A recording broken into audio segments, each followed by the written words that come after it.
Hey, hello everyone, and welcome back to some more Warframe. It's been a minute since I last streamed the game, but I will be hopping on with a friend momentarily, and we're gonna do this thing right here. And so my friend is currently, I guess I'll take that. My friend is currently MR 19, I think, and is a returning Warframe player. So we're gonna try to keep this stream as beginner friendly as possible. I've written down a little more than a handful of things that I wanted to go over with him just to give it some direction. If we don't get to all of them, that's fine. I just wanted to run through some things that I think is going to be helpful for beginner players, regardless of you know, where you're from or what point in the game you're starting. Oh man, there must not be enough power in this outlet to charge. Not this outlet, but this power strip to charge my tablet, my phone, and everything at the same time. Okay, he's calling now. I'm going to go ahead and join him. I will be joining him on PlayStation, but since it's through the Discord app, I don't think you guys will actually be able to hear him.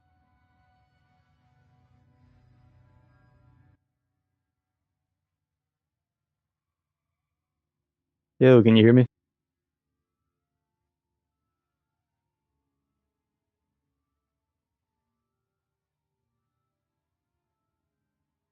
Nice, nice.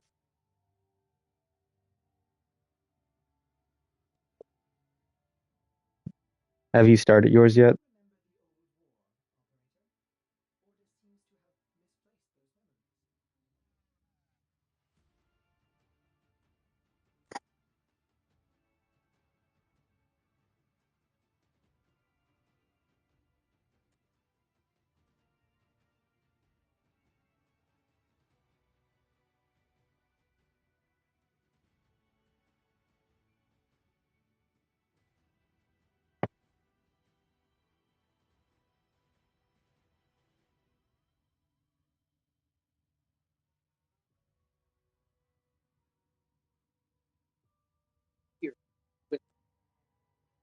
Oh my gosh.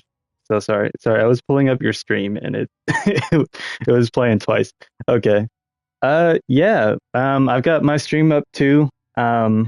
I'm ready and super excited to get things going. I have made a little list of some things that I think are beginner friendly things for anyone uh who might be tuning into our streams.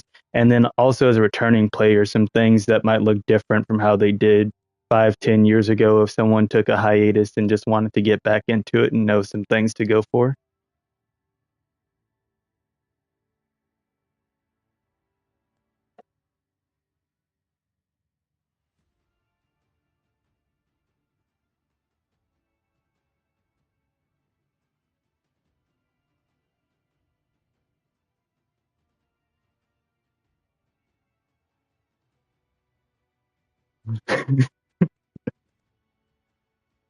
Uh, all right. Well, I'll go ahead and start off by just sending you an invite then anyway. Uh, is this behind? Okay, I'm pretty sure I just sent that to you in game.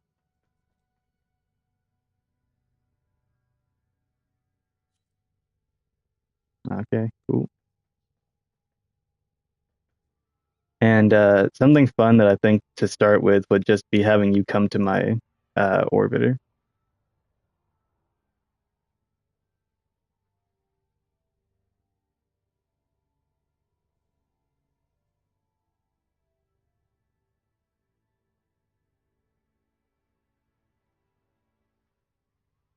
Okay.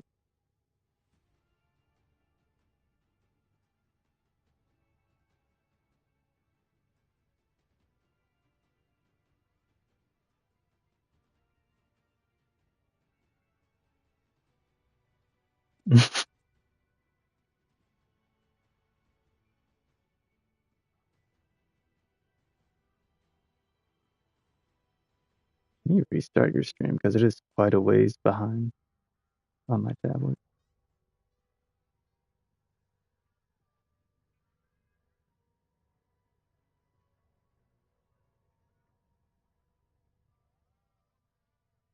Oh, so if you want to see mine, you can just scroll over like our names in the top left, and then well, actually, I can just send you an invite like that.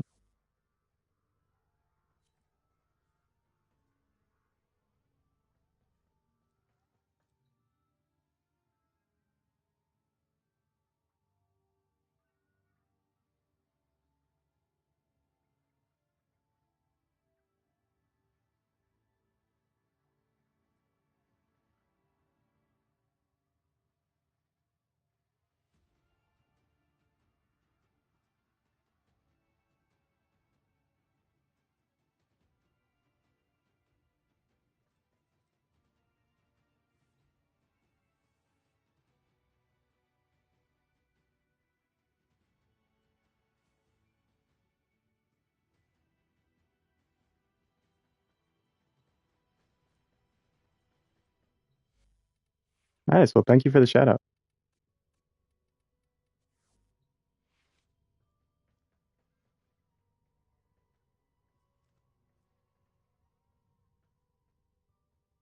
But yeah, feel free to look around and explore and see what I got going on.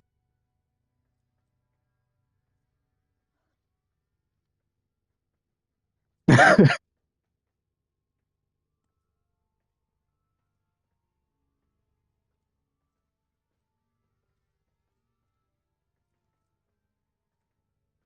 a little bit.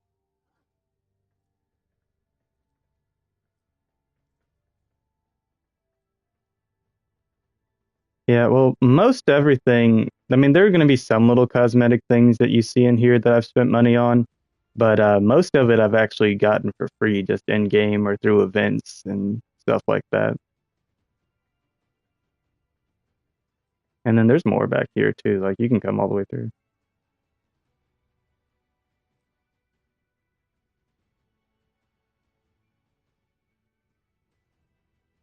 Hmm.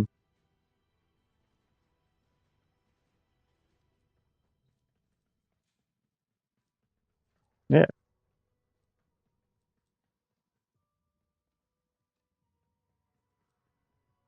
nice.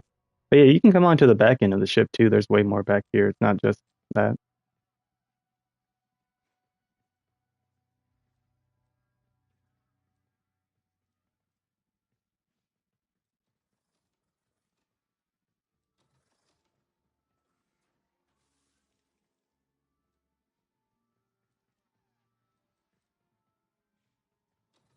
Okay,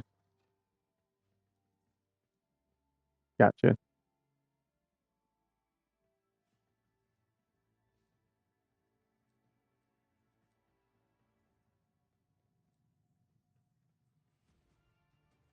What?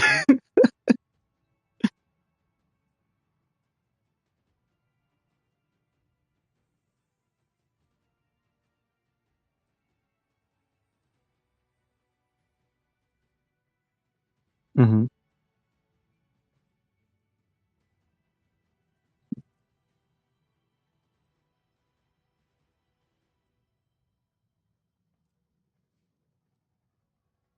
Thank you, thank you. Appreciate it.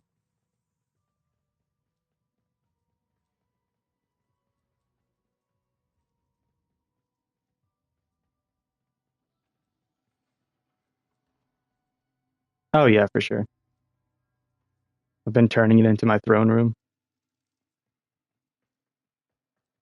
Speaking of, I actually do have a throne to put down. Forgot about that.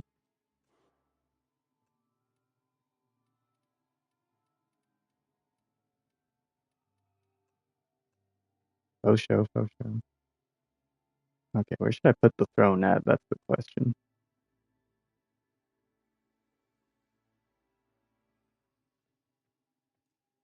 Yeah, I'm trying to figure out where No, it's definitely a dragon. You got it.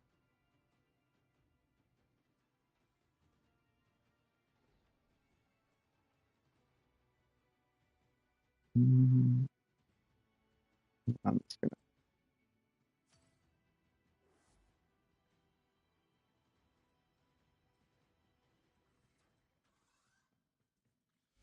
for show, for show. And then yeah, whenever you're done peeping around in here, you can head on back to yours. And then yeah, I have made a list of just like around 8-ish things that are good for new and returning players to know and introduce you to some of those systems.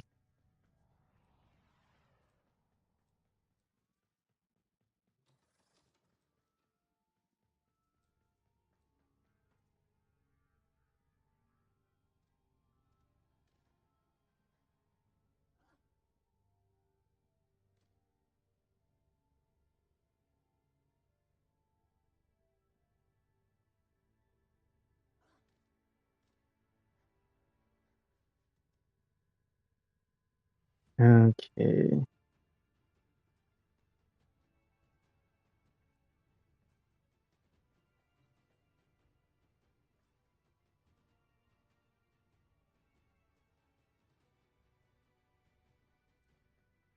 Oh man.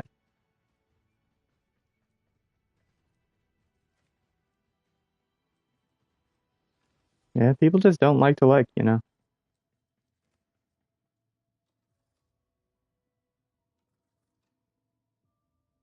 Hmm. Okay. Well,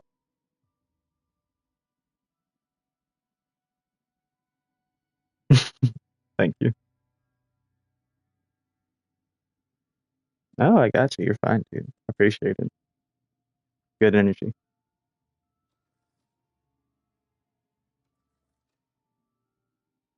Hmm.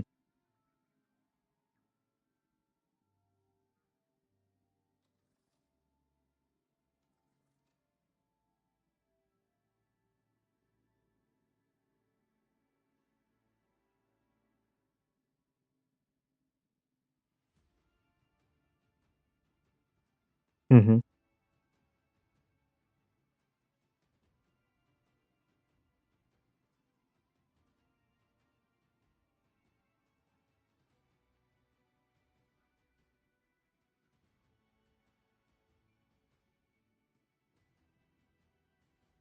Okay. Mm.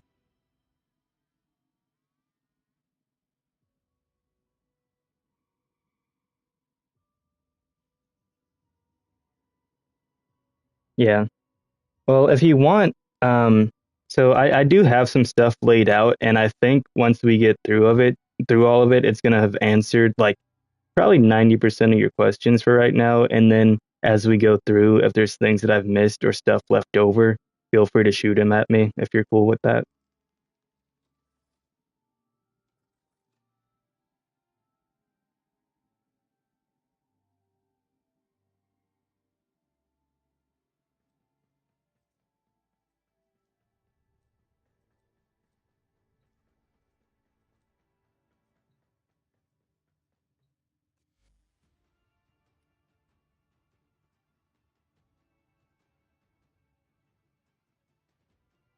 Hmm.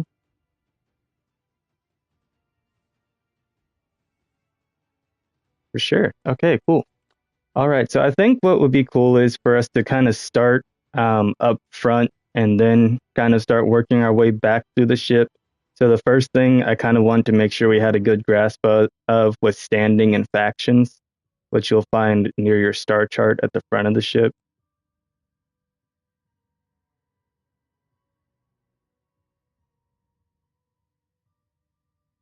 Okay, I think your stream is frozen for me.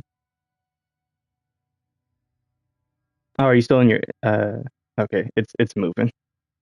Sorry, I'm behind because yeah. Hmm. Yeah.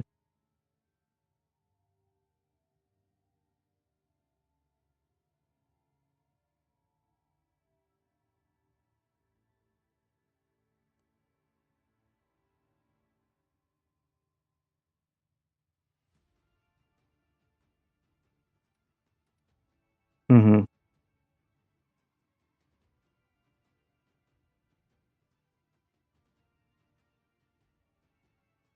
Okay, now I will say the way that you've got this set up is 2/3 of the way there, but there's going to be one thing that can bite you with this.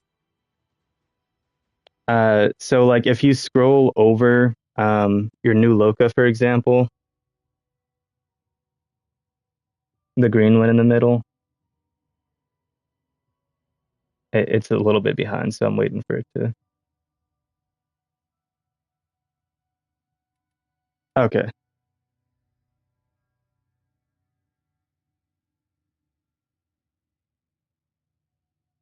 Hmm. Gotcha. Yeah, so when you see new Loka, it's got that enemy down 100% with Cephalon Suda. So that's showing that like as you're raising your standing with new Loka, it's actually going to be lowering Cephalon Suda. Yeah, so instead with that, it would be good to have Red Veil if that's the trio you're going to go with, the parent sequence, New Loka, and Red Veil, because Red Veil is actually neutral with the other ones and won't lower them as you're raising it. Yeah, because like the parent sequence and New Loka are partnered, so you're going to get stuff for both of them as you go.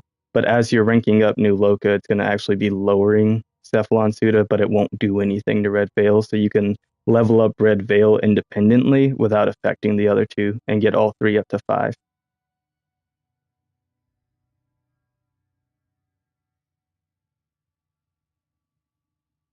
Hmm.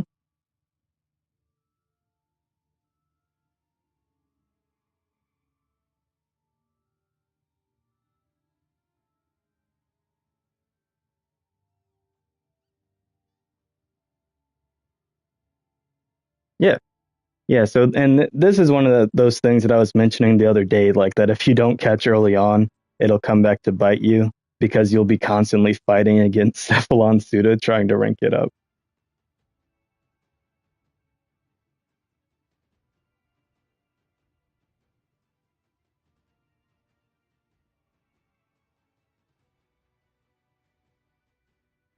You can do that all from here. You don't have to go to a different place. Yeah. Yeah. So, like, while you're in there, and I don't know if you got my stream around at all too, because you can see it on here, but I'll continue to explain it on yours. But like, you can click into Cephalon Suda and see its offerings from there, just on your standing faction screen where you were, and then you can pick something out of there that you want to buy, spend the standing on that you have, and then with Red Veil, you can leave it how it is for now and then finish off the other two and then come back around to it and level it up independently if you want. Or you can level it back up to neutral now, however you want to do that. But you change your pledge from this screen and it's just on the towards the bottom right side when you're not clicked on anything. Yeah, for sure.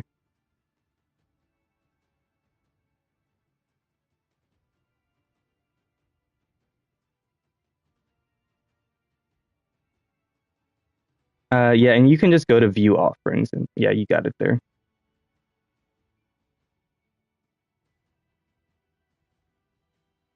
So you're not going to have a ton available to you because it's only level 2.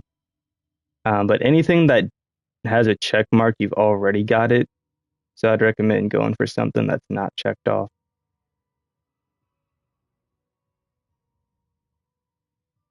Like you have that.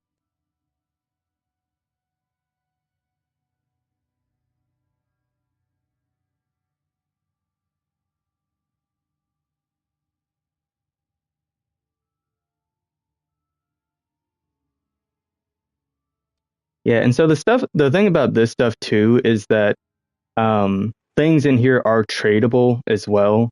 And so a really easy way to get stuff out of the other three is to just trade with someone who has the opposite as you. Anything cosmetic though, you will have to flip around and level up the other three to get those cosmetics.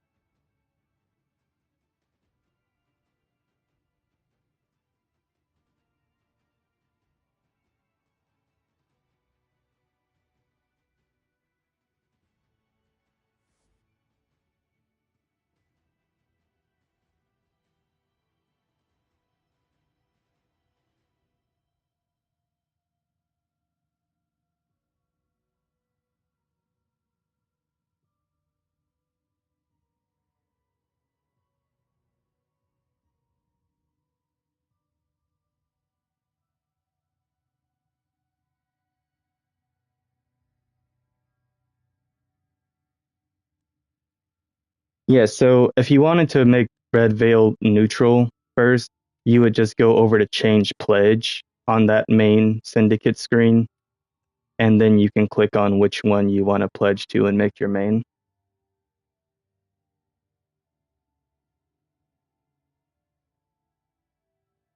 Because the only thing you're going to see on that screen there is like the rank up or visit Red Veil. But visit Red Veil is going to take you all the way to the relay, and you don't need to do all that.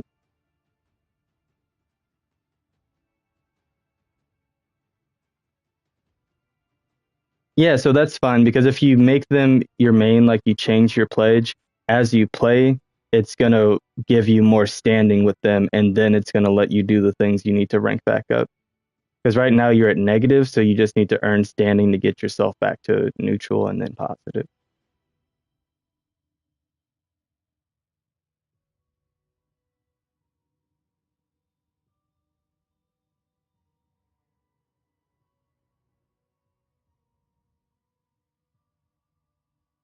Yep. And so with being pledged to them, they're neutral with the other two, so it's not going to affect that at all while you rank them up.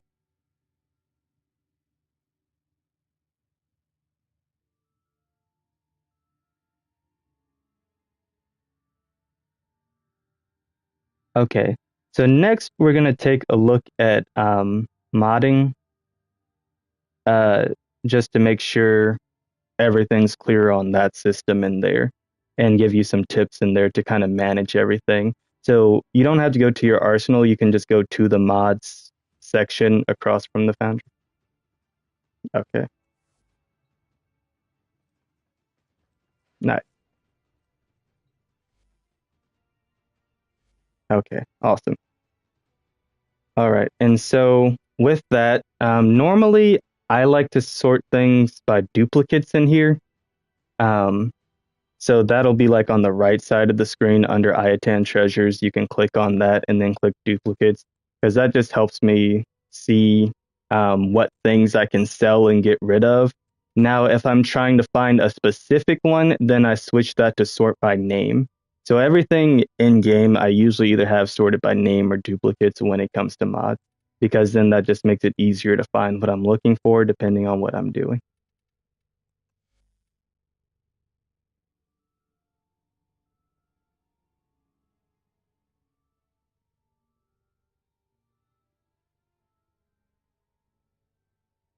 Now, in that case, you'll want to sort it by name because when you have it sorted by name, it'll show you first ones that you've already started upgrading, and then it will sort the unupgraded ones after that.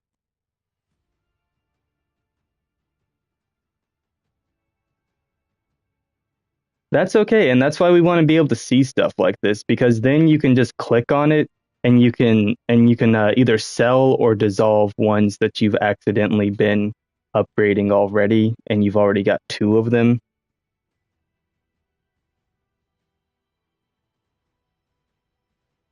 So like with those ammo stocks, you can click on one and then if you need credits at the time, you sell it. If you need endo, you just dissolve it.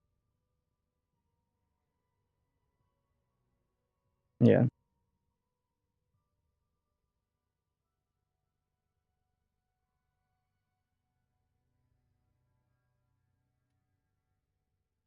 But yeah, modding can be one of the most complicated processes to learn early on. But once you get everything down, it flows super smooth and makes a lot of things way easier.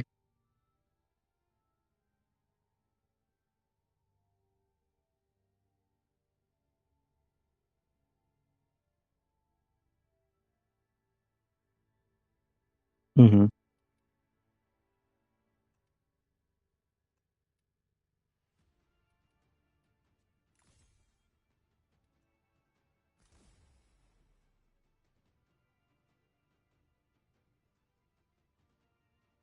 Hmm.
Yeah.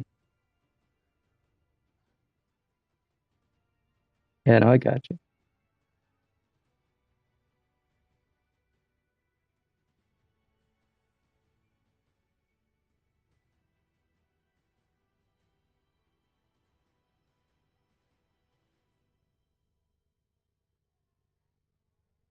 Hmm. Yeah, for sure. But yeah, so we're just gonna get familiar with this screen um and then go into like an actual Warframe, just whichever one you want, and make sure we're familiar with everything in the modding screen and some of the things that they've tweaked and added in since then that are really helpful for players now that didn't exist 5, 10 years ago.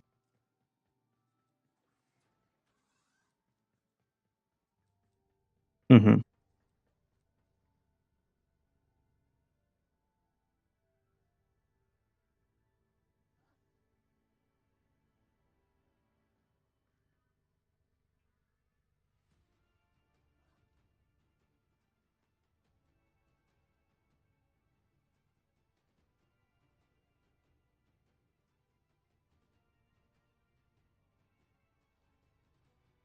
Yeah, I feel you.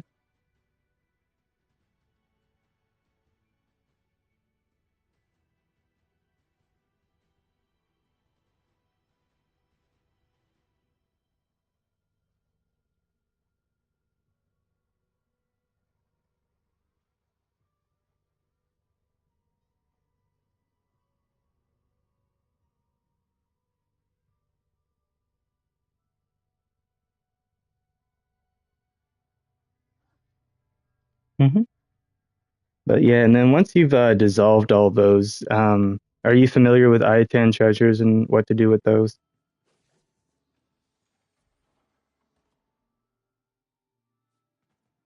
Yeah, sure. Just let me know when you're ready for it, because again, the stream is behind, so I don't know what you're ready for.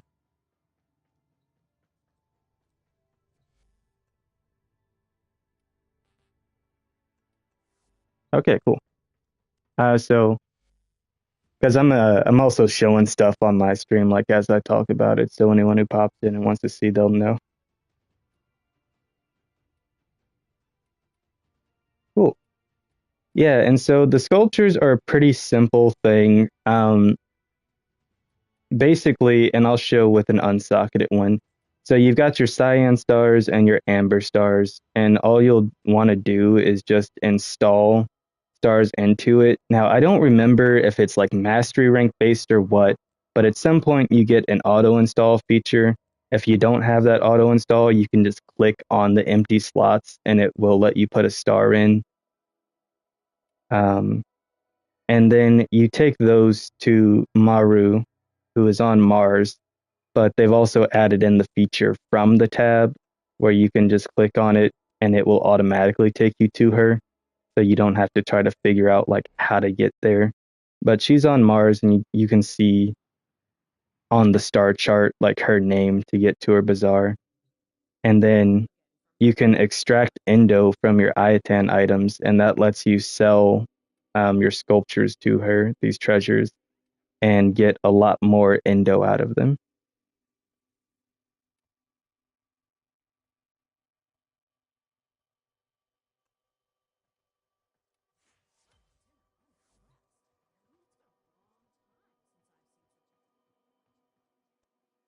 Yeah, that's why like when I'm trying to find something, I sort by name, but then I sort by duplicates when I'm just dissolving things because it helps you see better just everything in a row because it'll duplicates prioritizes what you haven't leveled up, name prioritizes what you have.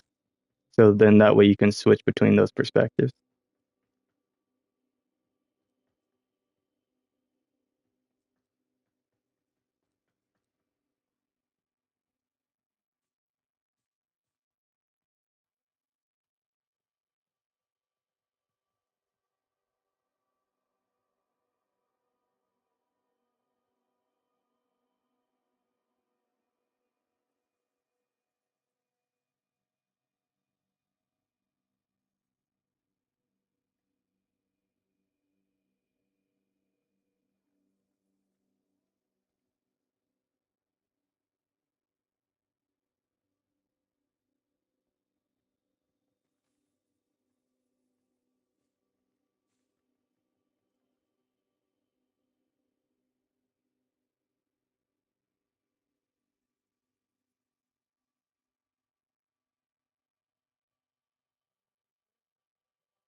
Yeah, you want to make sure you're not getting rid of anything that you haven't ranked up yet.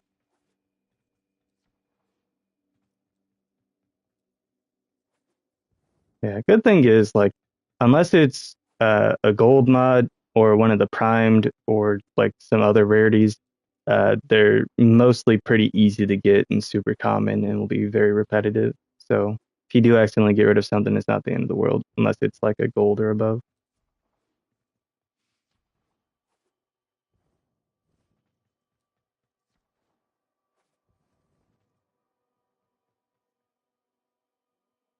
Hmm.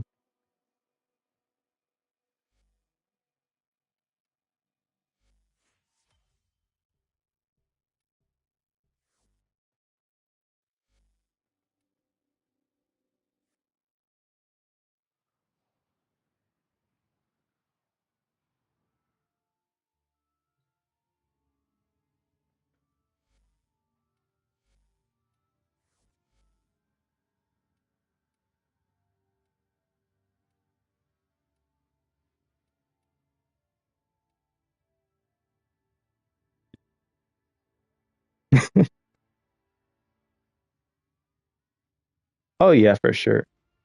Yeah. But hey, that's why we got this little cleanup stream going. We're gonna make sure we get you looking right.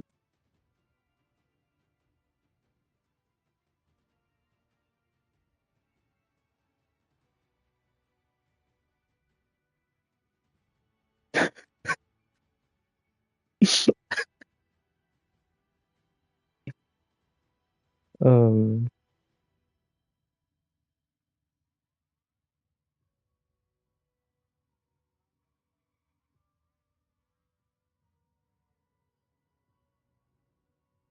no worries, no worries. It happens.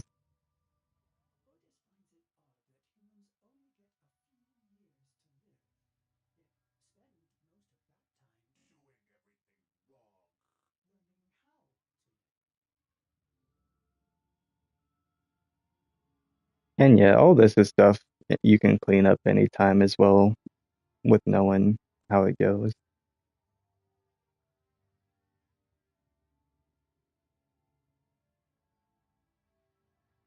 Hmm. Well, and the thing too is like stuff like that even is gonna be something that goes by super fast in the future after you've done it once.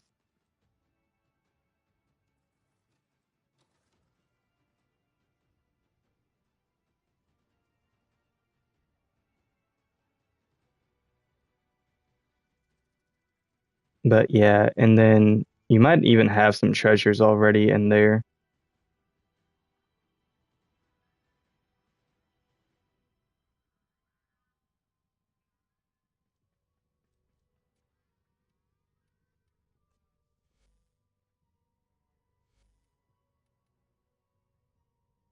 Hmm.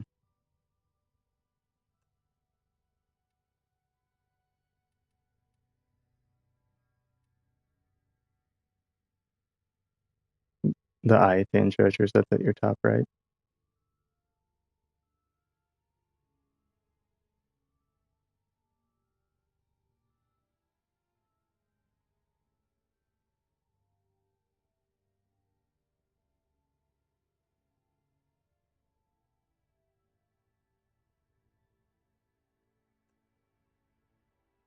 Oh, okay, that's just a star then. That's not actually one of the sculptures.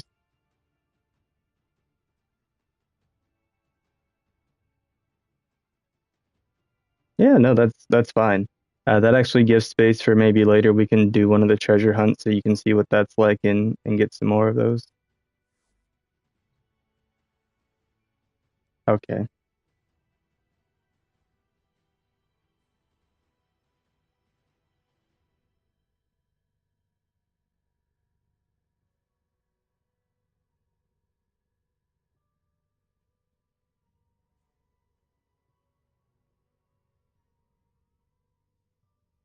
I gotcha. Yeah. Something like treasure hunts, they're a weekly thing and they're just like extremely quick to run and they get you quite a bit of endo. They can get you like at least 1,500 to even just over 2,000 just for having a fully socketed one. So they're just a really quick and easy way to make a good amount extra.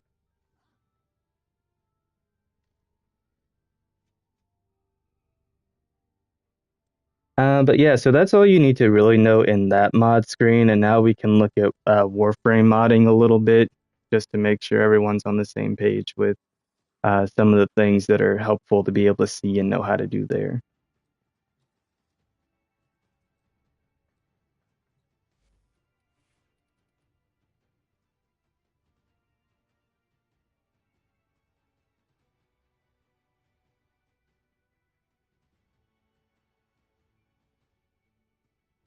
Yeah, well, and then keep in mind some of those they're there, but they're not actually going to be ones you end up using.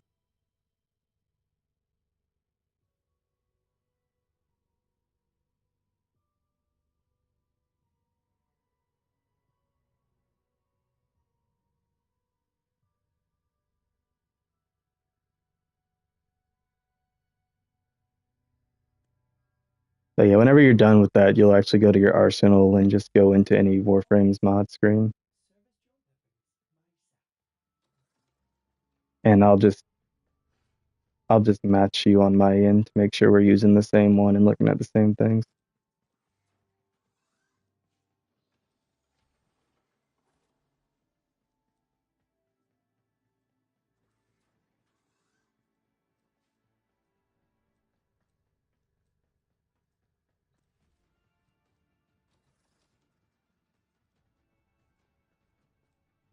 Now, another thing that I would keep in mind too, um, early game tip or beginner tip, stuff like that, is like when it comes to leveling up your mods, to be aware of like one, spreading your endo resources because that doesn't come super quick early on, and two, raising its capacity is going to give you less that you can put onto weapons that you haven't prepared to be modded yet.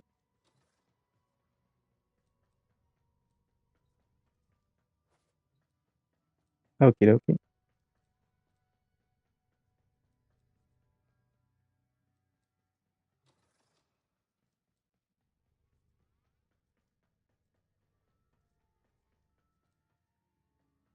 Hmm.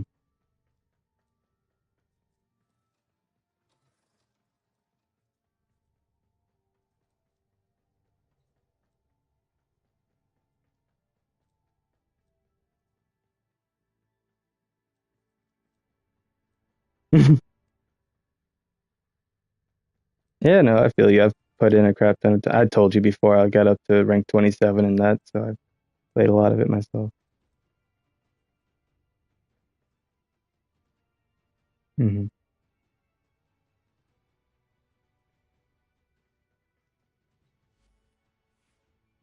Not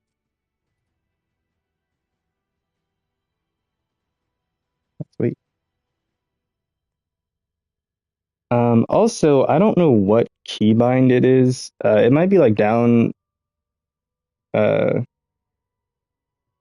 like down arrow or something. I don't know what it is for you guys, but or it could be W. I don't know, but there is like a wheel that you can see, um, that like brings up like a quick navigation in your ship, so you're not like clicking through everything every time.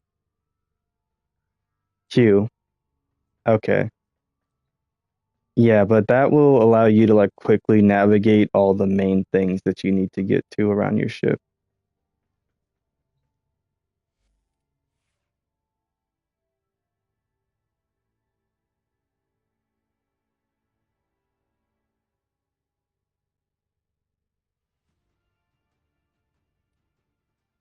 Okay. But yeah, we'll just go to the arsenal. Yeah,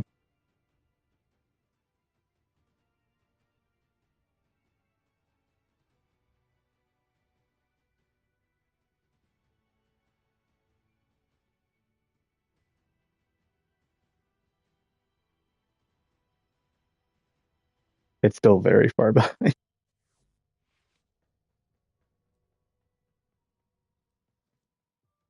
No, I meant like the stream is. Yeah. Yeah. Okay. Okay. Yeah.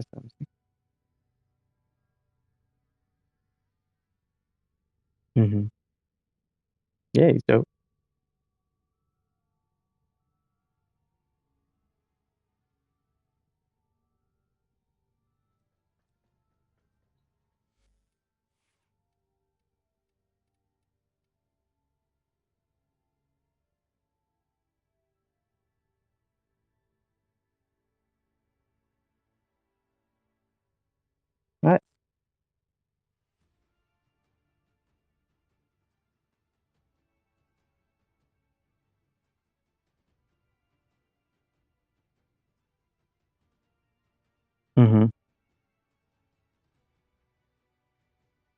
Okay.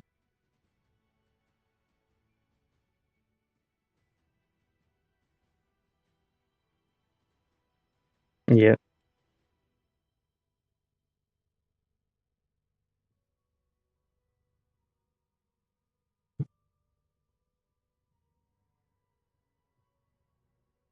Yeah. Okay. Well, to start with, you can click on any prime, doesn't matter which one, and I'll just do the same one.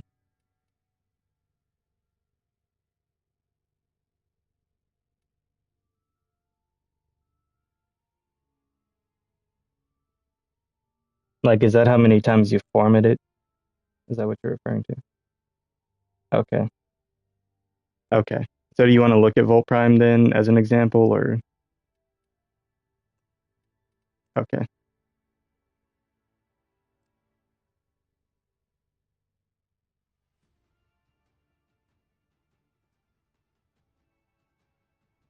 And then you can go to the upgrade screen. Yep.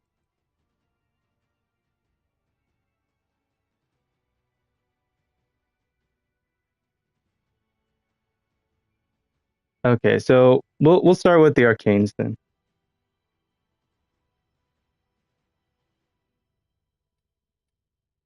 Okay. So we'll start with arcanes then, giving kind of an explanation over here.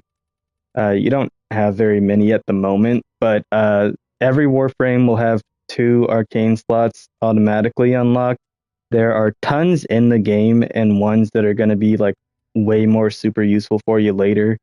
But essentially, with them, you need 21 to fully rank up an arcane, and there is like a little rank screen on the side that tells you what it does at each one and how many it takes to upgrade to your next rank. Um, so you don't have to worry about like having duplicates, just like mods. The duplicates will appear next to it and show you the number, and then you can just click on one that's unranked and then rank it up as much as whatever you can. And so it helps you keep track of that pretty well, so you never have to worry about it. And then you can also break down arcanes by clicking on the button there too. So if you ever do accidentally rank up one that you didn't mean to, you can break them back down again.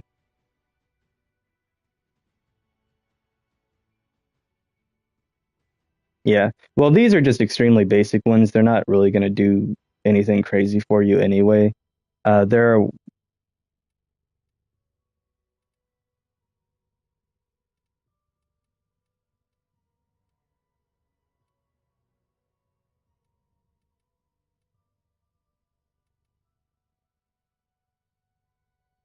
yeah, but I mean, there are ones that do all kinds of different things, from buffing weapon damage to frame strength and duration, and giving more resistances to different things, increasing your health pool, all kinds of stuff.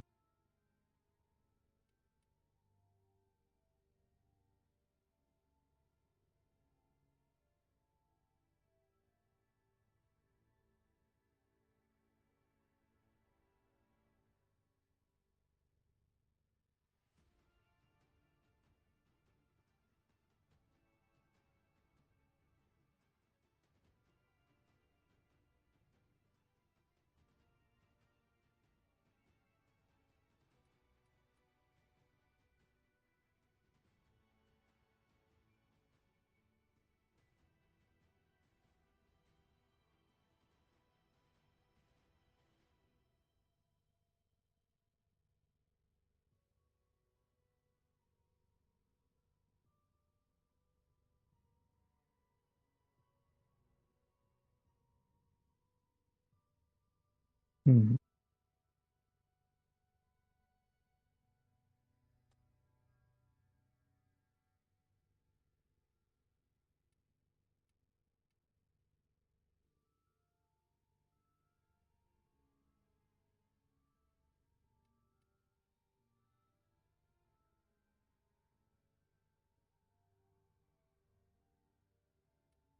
Mhm.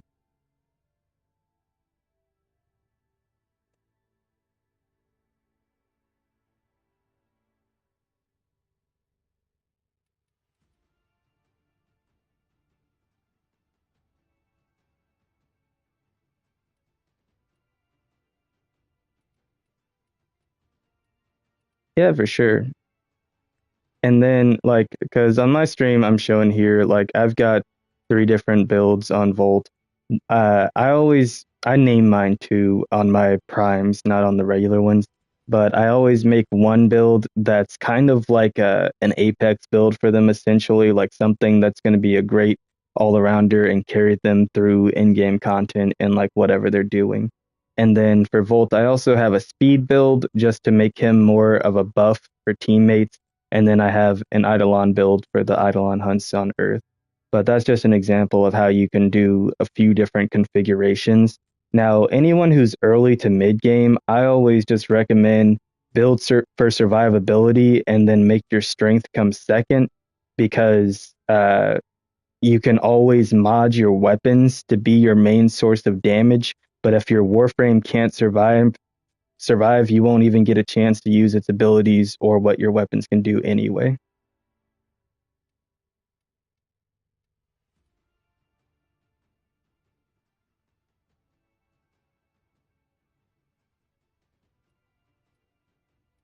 But yeah, doing this method just kind of helps me keep track of why I've built things a certain way.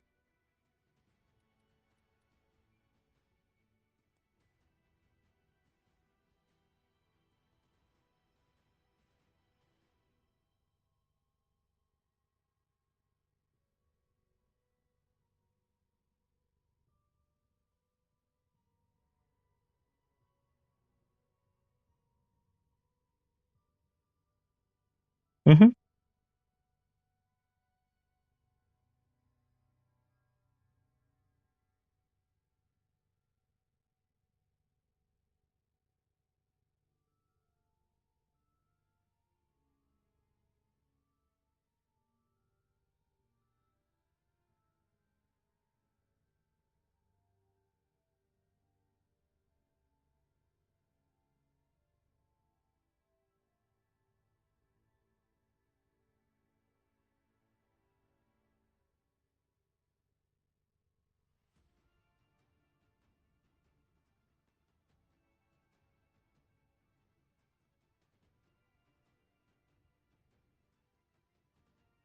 Hmm.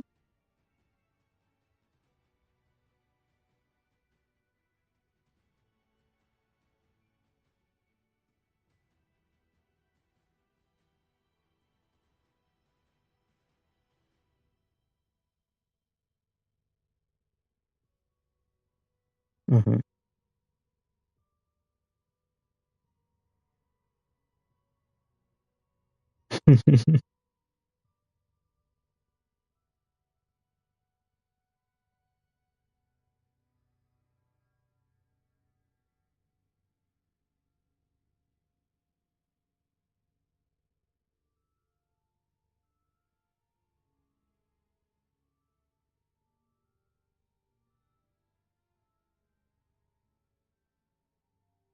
Yeah, yeah, for sure. I agree with everything you're saying there. And then now, something else I want to get into is so I have a tier system to kind of like how I break down modding. I'm not going to go through all that. But what I will say is that for anyone beginning the game, I would say, like if we're looking on the left side under ability, how you have duration, efficiency, range, and strength, anything that's at 100% or above, that's going to be a bonus for you. And then as you move further into the game, min-maxing will become something that you learn how to do more efficiently, especially once you start to get like the corrupted mods and stuff. But really, what I'd just highlight is making sure you know what your frame does and whether you're going to need them to scale off of more strength, more range. Are they going to need efficiency because you're running abilities over time a lot? Or are they just going to need more duration because it's just a single cast and you just need that to last as long as it can? And then you have the hybrids, like someone who has an exalted weapon, like Excalibur, Wukong, those kind, who actually scale both off duration and efficiency because both will actually lower the energy cost and extend how long you can use that weapon for.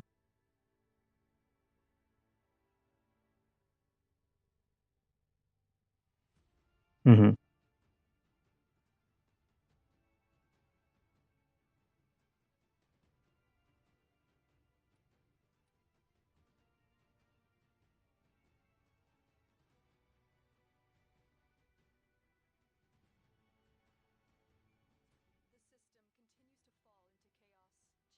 Well, the thing about Volt's speed that's unique. Sorry to cut you off.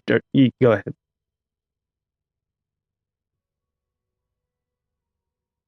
Hmm.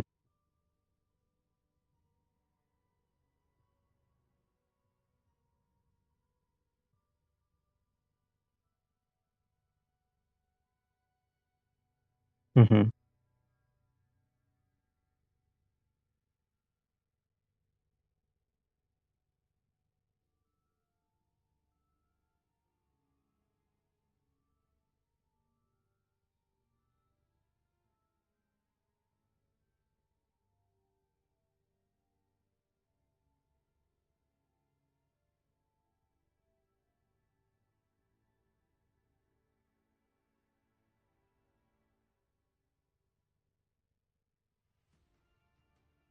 Gotcha.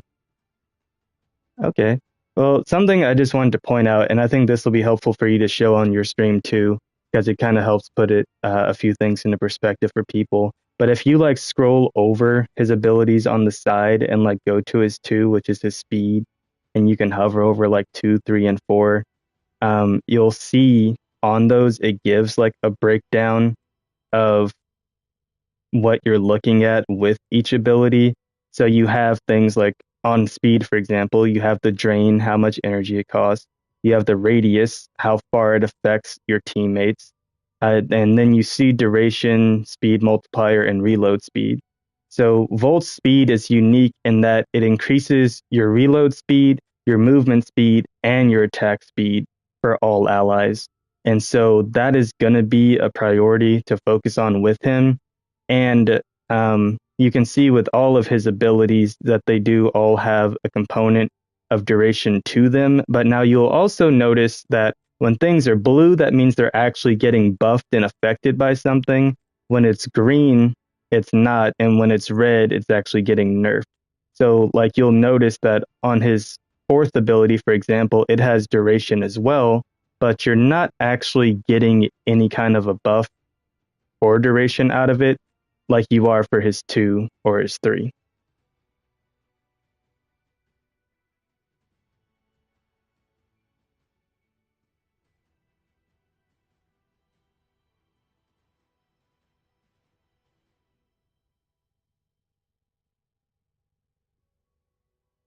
Mm-hmm.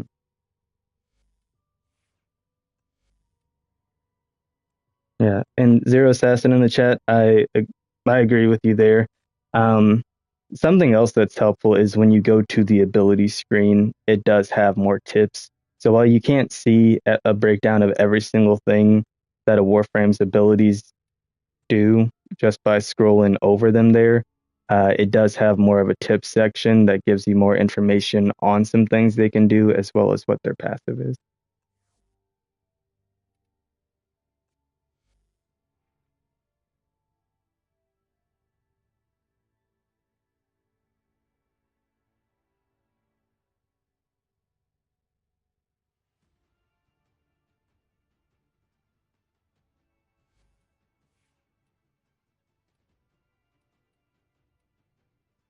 Hmm.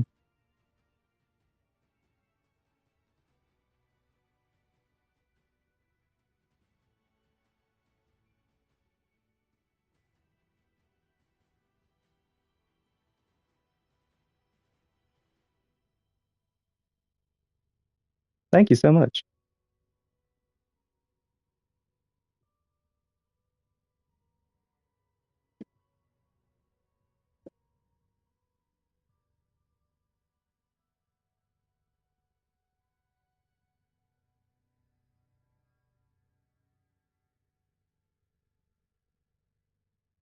Hmm.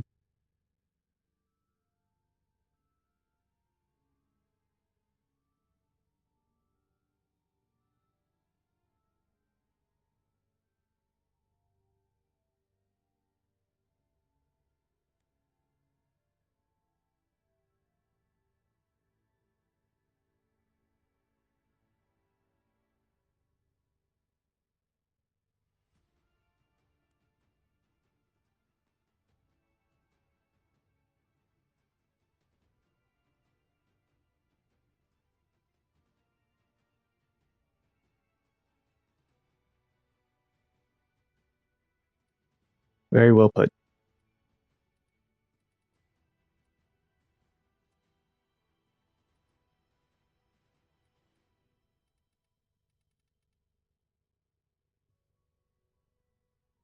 Yeah, yeah, for sure. Next thing is also in the arsenal.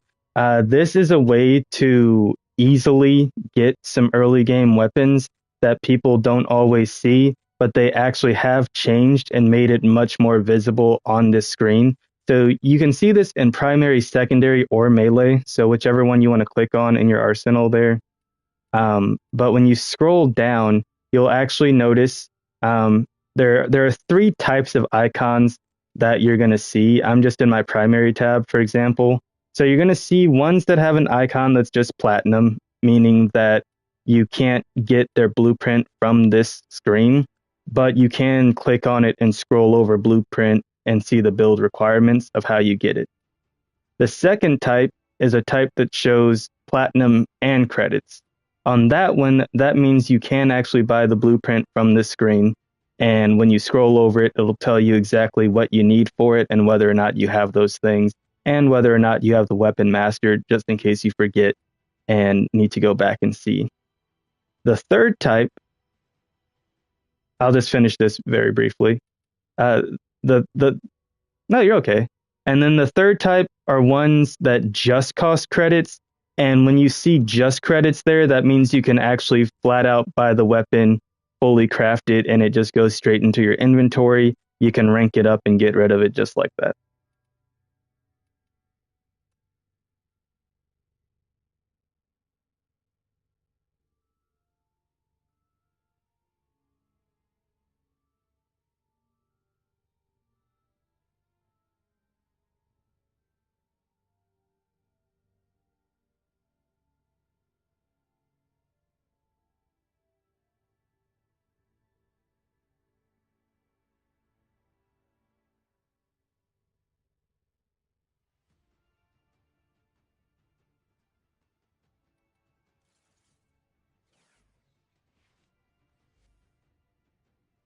Hmm.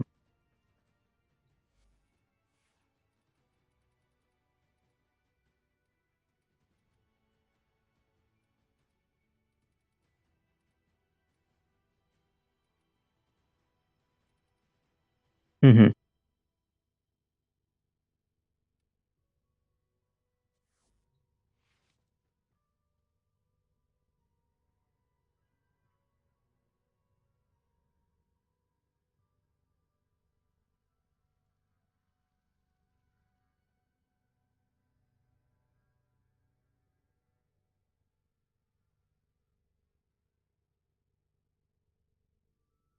Yeah.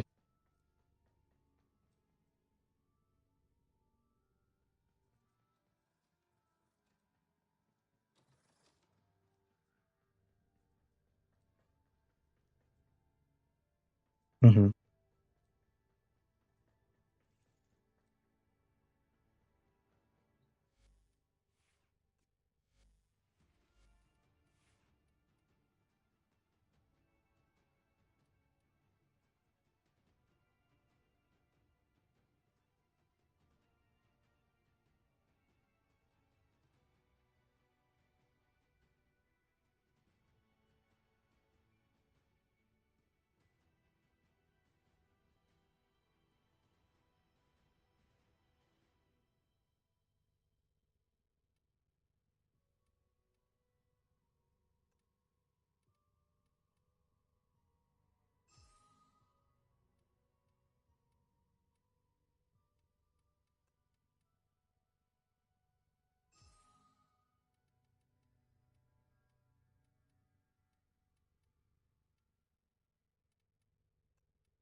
Hmm.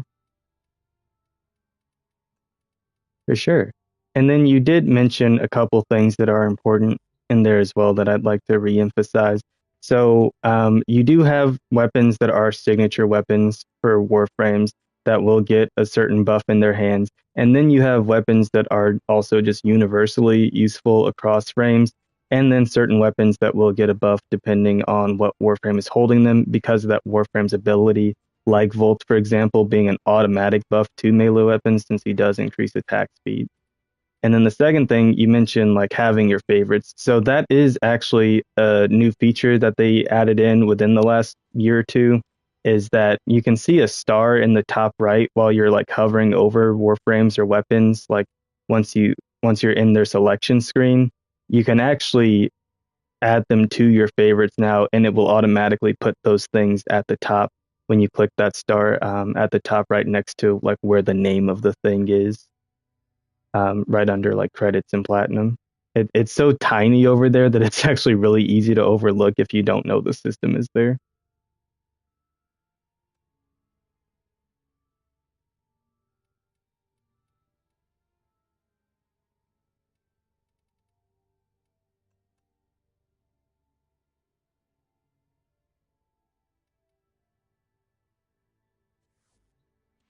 I mean, with Volt, it really just varies because the only two things Volt, like Rubico is one because like you can shoot through his shields to increase the damage that any gun does, and then with melee again, he's gonna buff the attack speed of melee weapons, thereby increasing their damage output.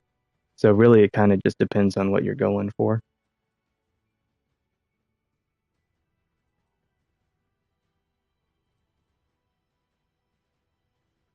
Hmm. Nice.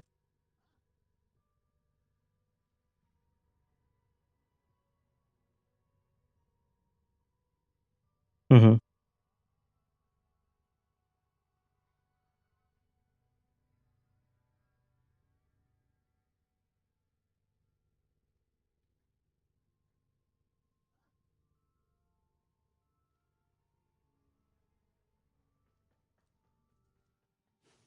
And now, one thing I will say too is to be aware of is the weapons and the warframes that have primes. Uh, you're gonna end up being a bit wasteful and doing yourself a disservice in the long run if you're forming them and using your like Orkin reactors and stuff in them, uh, because you will be eventually getting rid of those base ones for their prime variant. And they do have a hmm,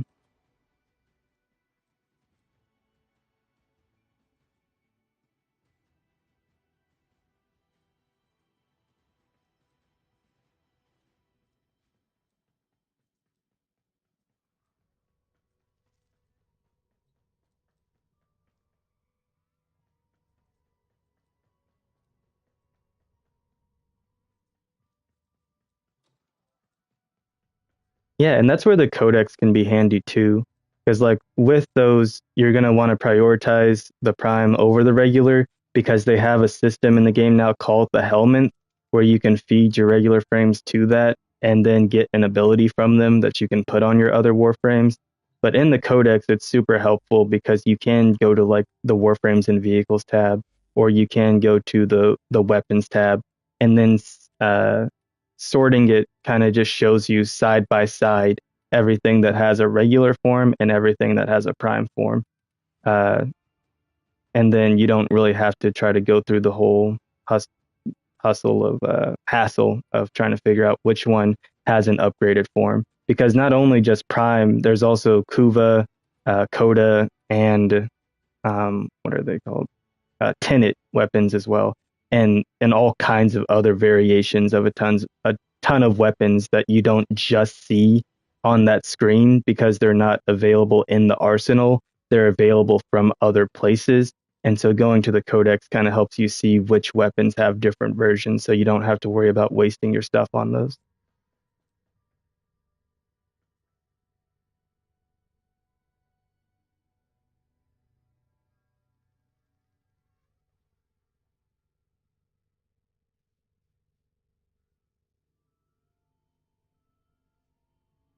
And yeah, if you don't have that helmet segment installed, I really would recommend prioritizing that because it'll free up a ton of inventory space for you early on as you're going throughout the game and help you get rid of warframes without just straight up like wasting them and throwing them away for barely any credits at all.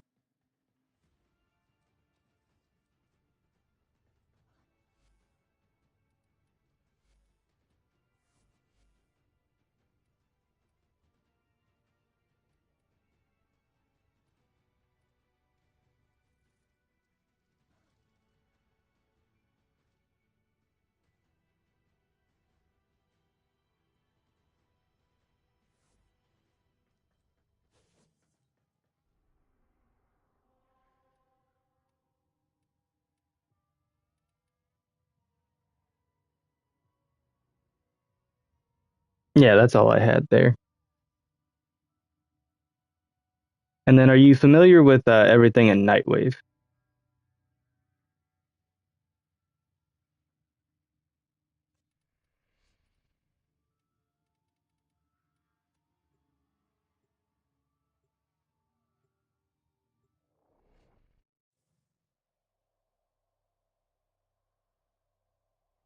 Oh, okay, yeah. In your arsenal, you just tab over one to mod up your companions and stuff, and then they're moddable in a very similar vein to Warframes.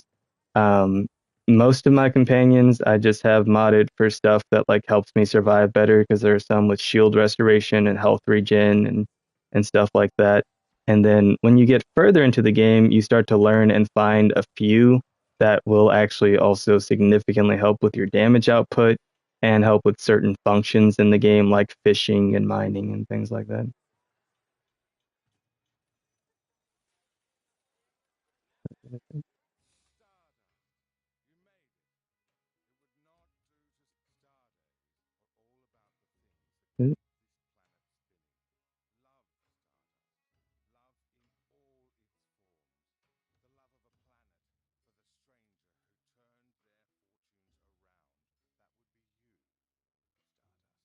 Oh, I haven't made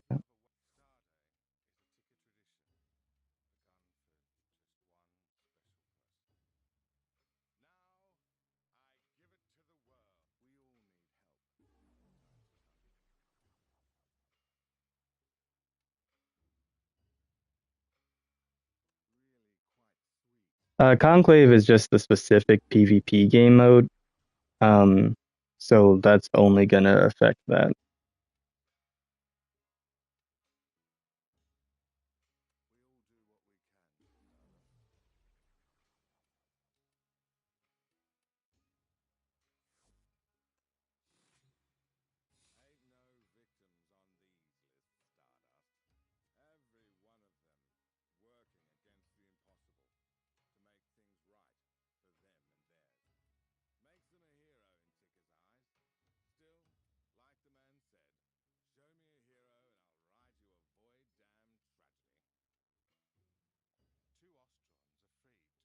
Okay. And you're familiar with like you can buy weapons out of there, and then you can also get like aura mods for your warframes.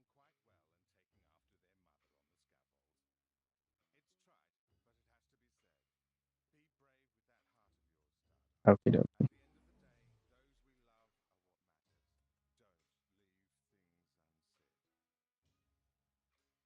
Yeah. Well, you do have your cred offerings. That's where you get all the other stuff at your bottom right because you can see you've got 150 of them.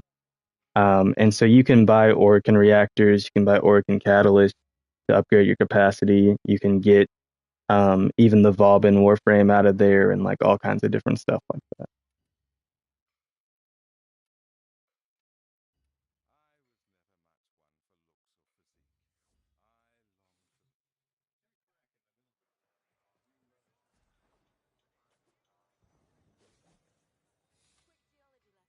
Yep, yep.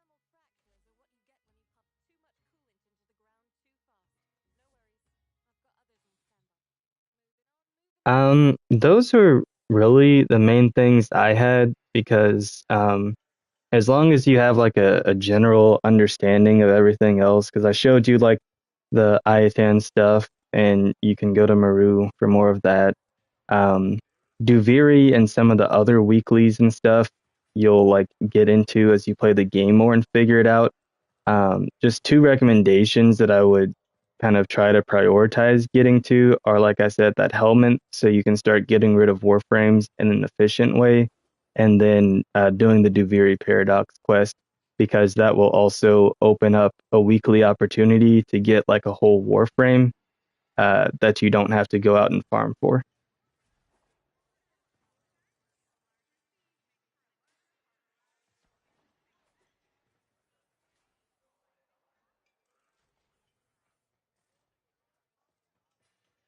Oh, the helmet is a separate thing. It's not the arcane. It's in that room at the back left of your ship, like where you go where that nasty thing is that you sit at. But you buy the helmet segment on Deimos. I believe it's from Sun, and then you can craft that, install it in your ship, and then you feed your warframes to it um, to get an ability from them that you can put on the other warframes, and it kind of helps you change up and vary their builds. Yeah. And so what I mean by being efficient with that is, and you can't go in there right now because the only two ways to get in there are as if you have the helmet or if you have one of the pustules on your neck, like those pink ones that you see pop up. That will also, yeah. Yeah. And so that cyst can also be used to make a companion if you have a Kubro egg. I don't know if you ever made that one, but that's another one you can do.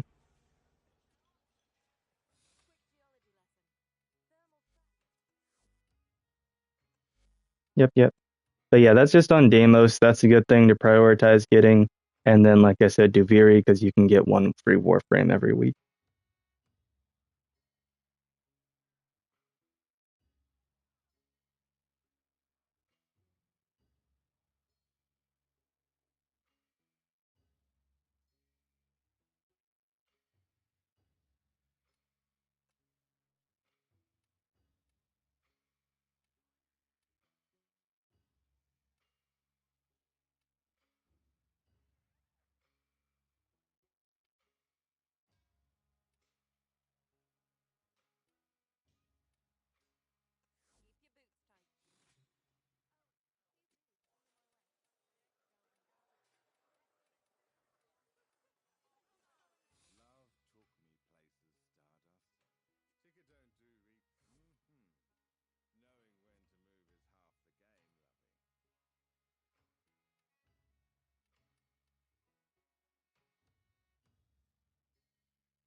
Nice. Yeah. And that's the thing, too. Like, with Warframe, whether you're a new player or a returning player, there are just so many ways to go about this thing that it's insane. And the one thing that I find that's like consistently across the board is that there are just so many systems and mechanics. And a thing that Warframe does that can be a double-edged sword is that there's also very little explanation in game for those mechanics, which in one way I appreciate because, it further diversifies the journey and lets you figure out how you want to do Warframe without them hand holding you every step of the way and giving you hours worth of tutorials on everything. But at the same time, too, it can kind of come back to bite you when you hit the late game and you're like, oh man, there are all these things I never realized were in the game that I could have been using this whole time to make things way easier.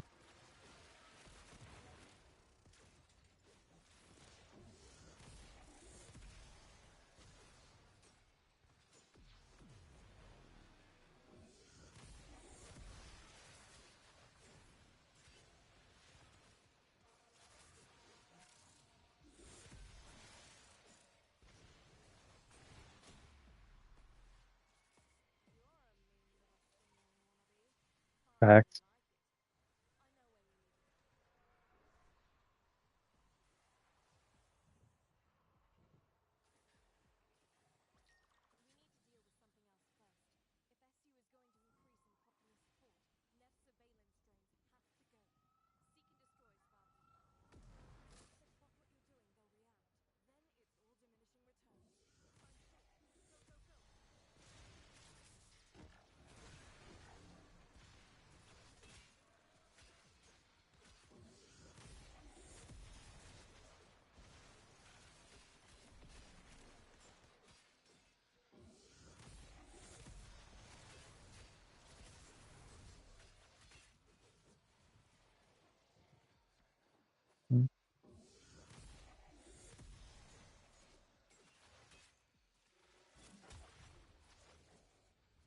Yeah, if you want to play Warframe on hard mode, even though there's no difficulty settings, just play it solo from the beginning. That's pretty much all you got to do.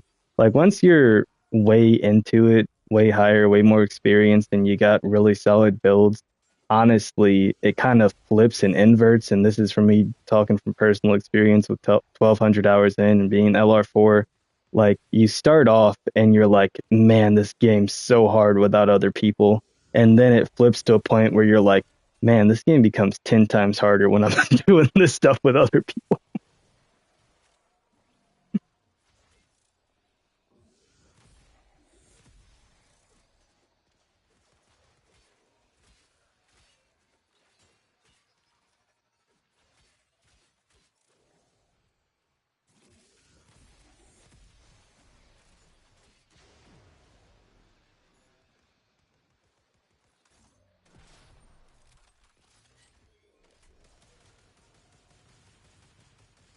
Mm-hmm.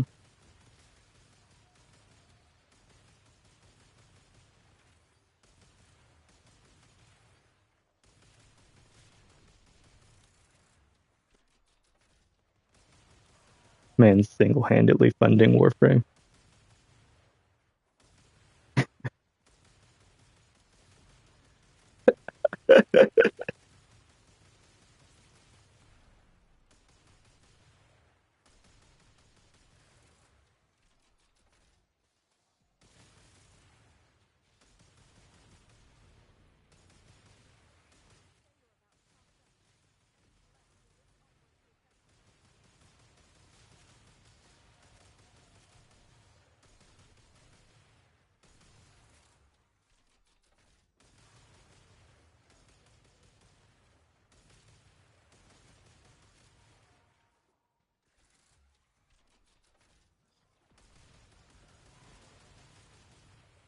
Yeah, yeah. Thank you for having me around and giving me this opportunity, letting me, be able to share my knowledge with the people and try to help out where I can. I think, as you were pointing out with the community, that's probably one of the most beautiful parts of Warframe is how you can come across people for years and years on end that you never expected to meet and just really create great friendships there.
Hmm.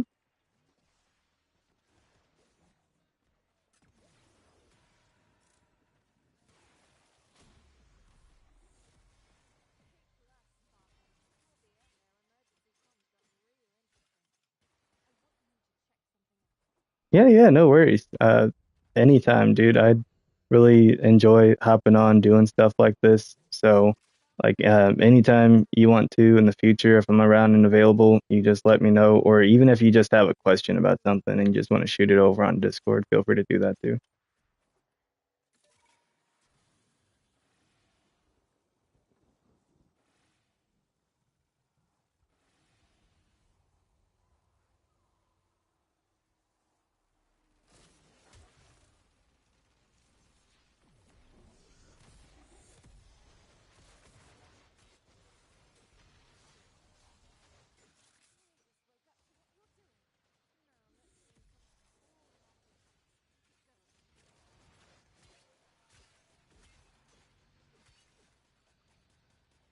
Hey, thanks for the compliment, man. Thank you. I appreciate that.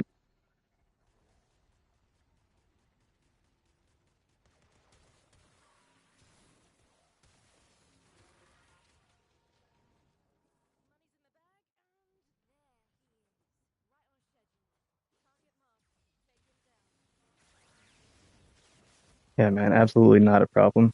But yeah, and I'm really excited for you because I kind of wish I was in your position because dude, Warframe is like Christmas Day every day. Dude. Like when you're when you're either returning or you're brand new to it, there's just stuff to learn around every single corner and it's absolutely insane. And it feels like Warframe 3 or 4 at this point compared to like what it was in the beginning.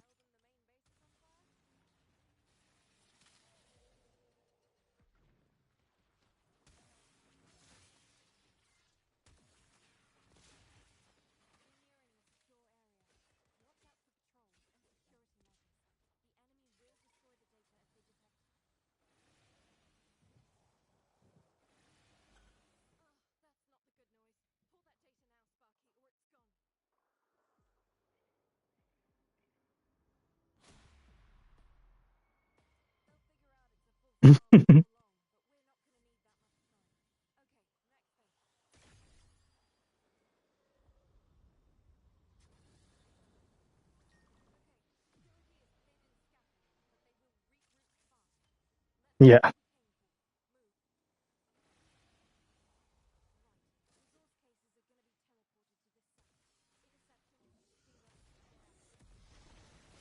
Oh yeah, for sure.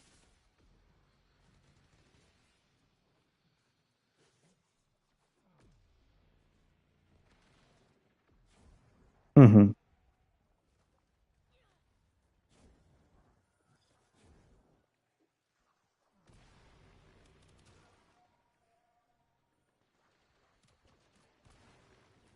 Ah.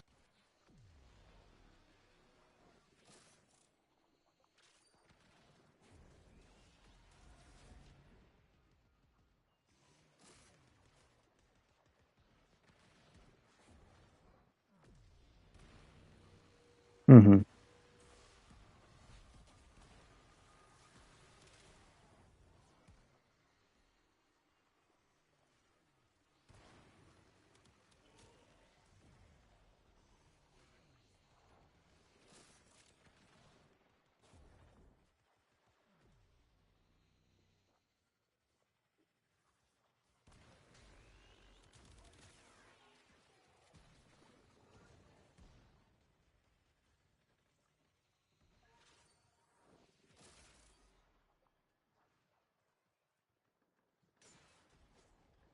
Yeah, I think I'm 163.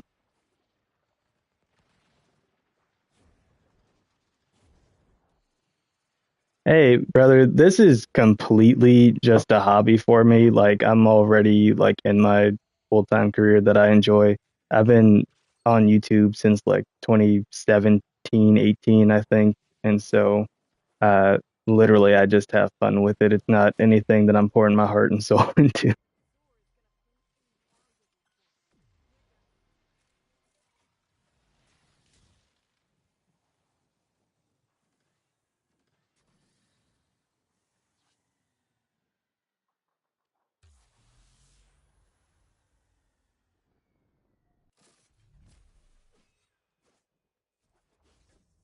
No, I just stream on PlayStation.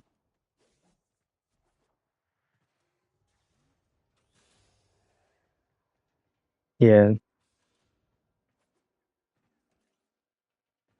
yeah, because I just use the chat overlay. I've got the HD camera for when I do feel like turning that on. Um, and then just pull up my streams on my phone or my tablet so I can see there. I also do some Twitch stuff too, which is actually more interactive because even though I stream through PlayStation on Twitch, I can still work with all the like internal systems on another device anyway.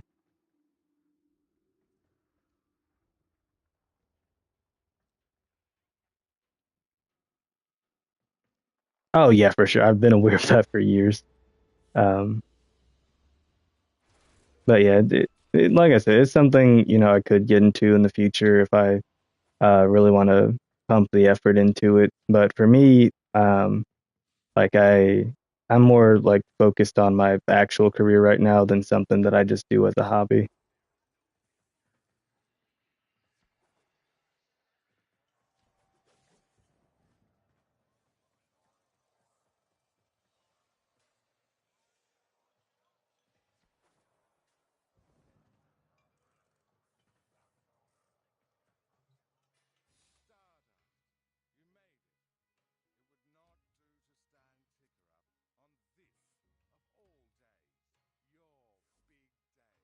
Hmm.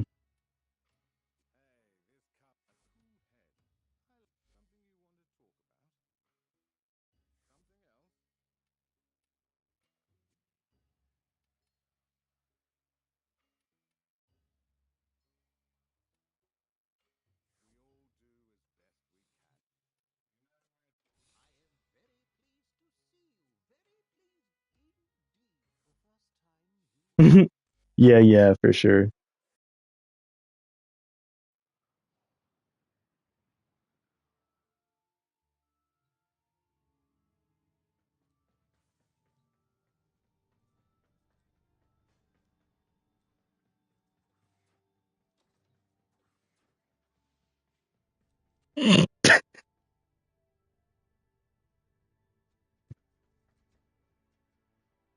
Mm. Hey, you'll get there, dude.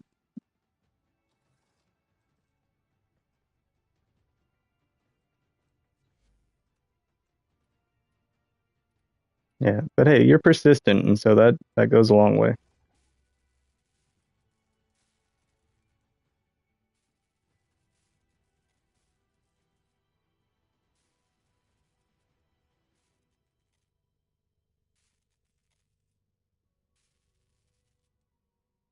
Well, were you in your new game plus the first time you fought them?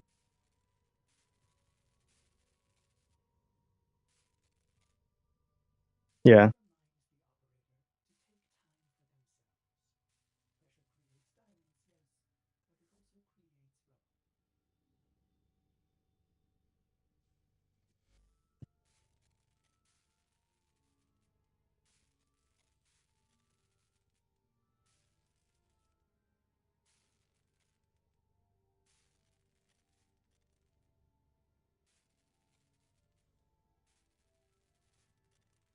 Hmm.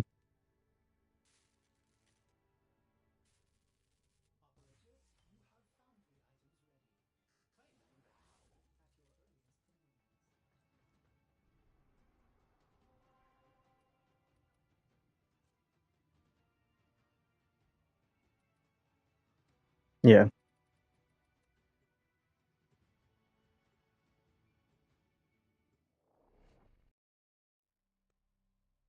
Ah, gotcha.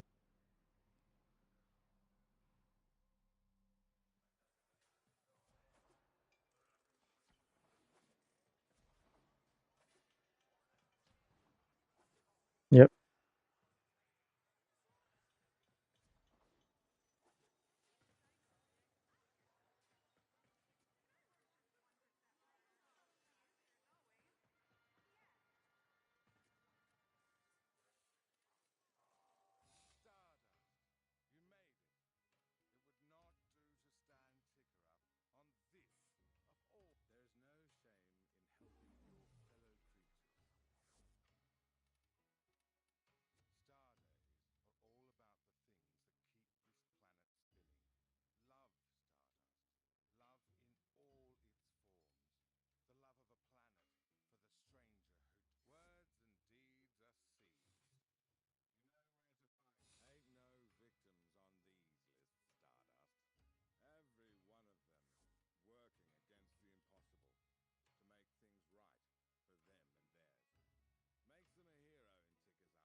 Yeah. I was just wondering because, technically, even though you were only doing it on story mode, the bosses would have like a baseline level of difficulty increase being on New Game Plus by the time you did it.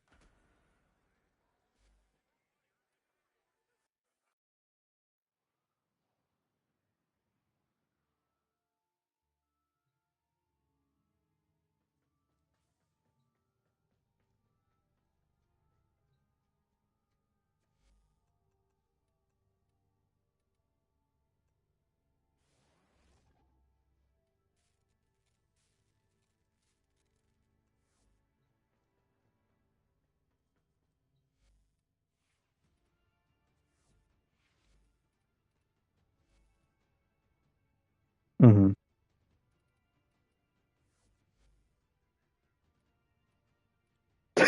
Hilarious, dude. uh,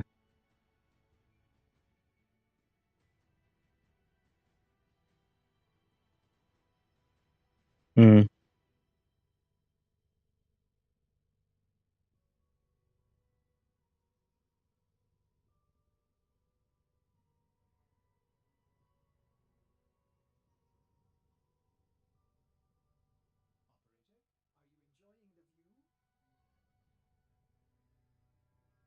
I gotcha.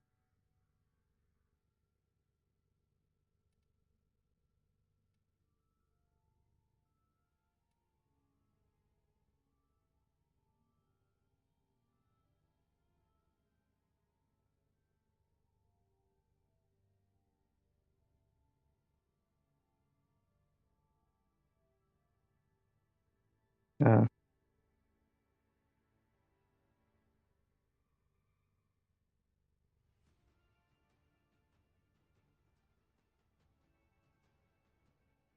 yeah, yeah, that is a struggle.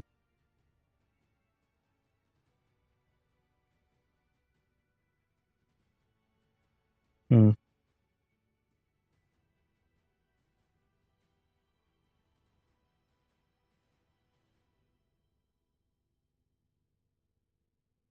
I hear you.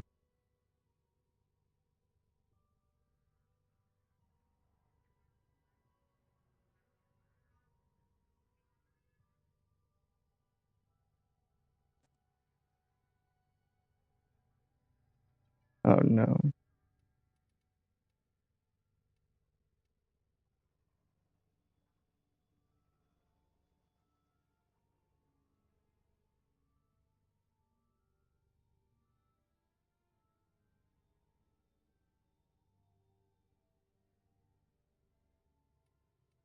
Yeah, that'll be interesting for sure. Just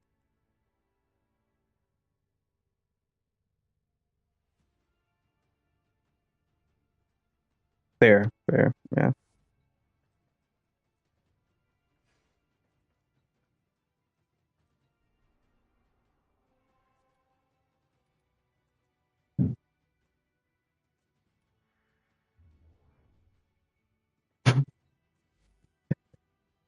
Oh man.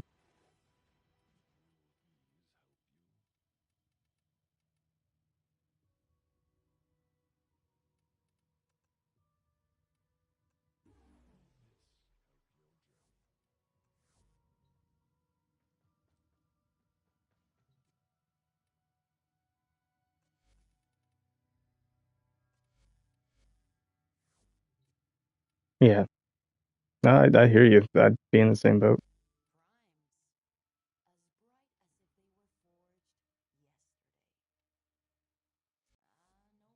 All right, I'll see you around, dude. You have a good night.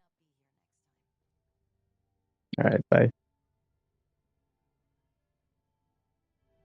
Okay, well, that was pretty much our beginner-friendly Warframe stream here.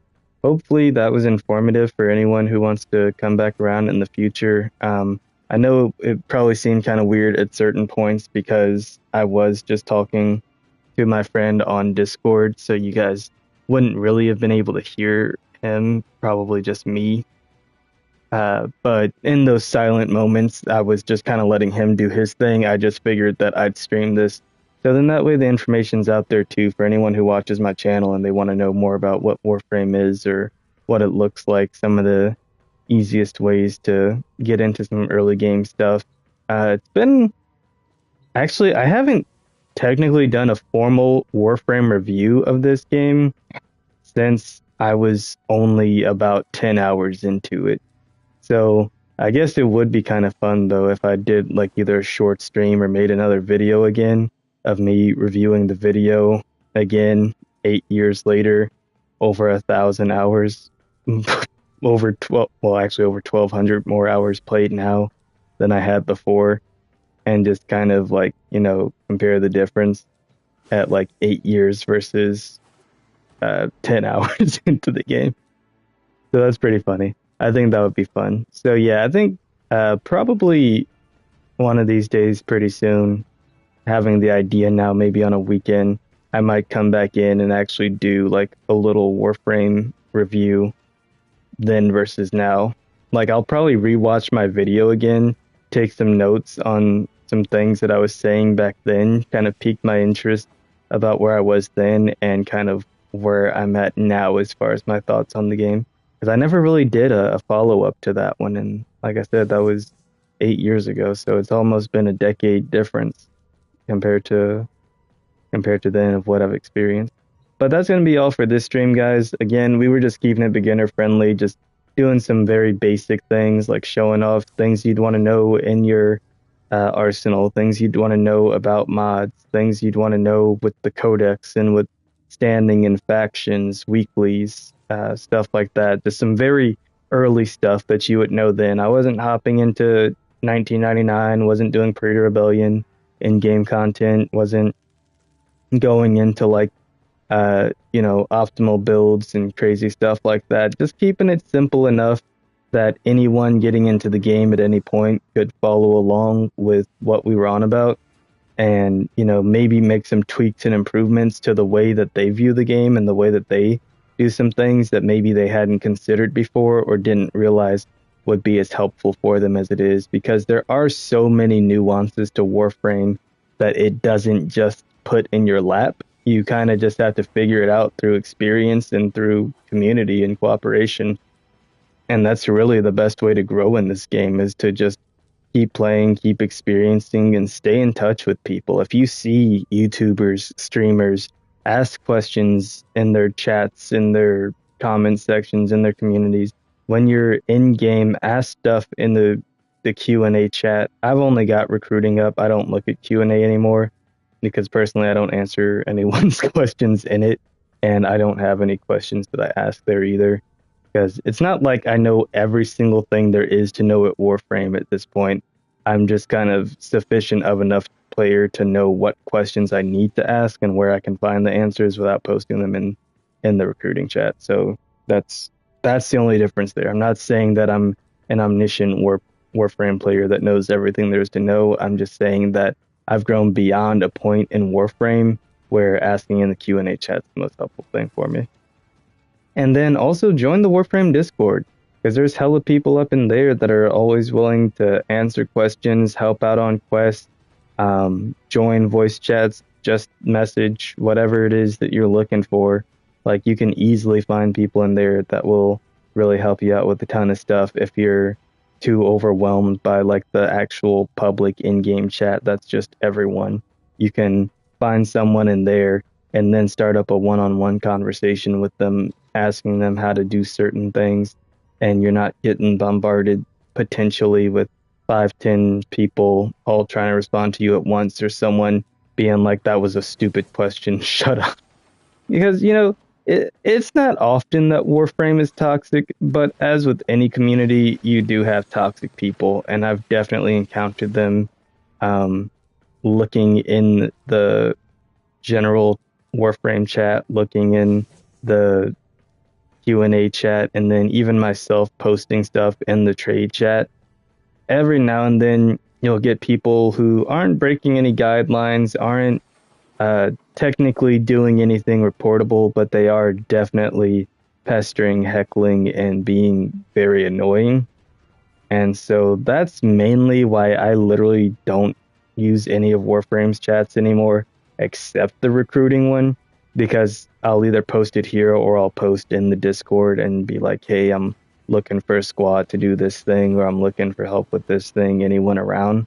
But, my main goal for the last few years in Warframe have been to just become as self-sufficient as I can, because starting from the time I was around MR 28 or 29 up until I hit 30, I was like, by the time I hit 30, I want to have proficient builds on all my Prime Warframes. And so I spent a whole year working on that goal, going through Prime by Prime for everyone that was available at the time and making baller builds on them. So then that way I'd have a Warframe for any situation, because I just kind of got tired on having to rely on people to be around and competent to help me out with things.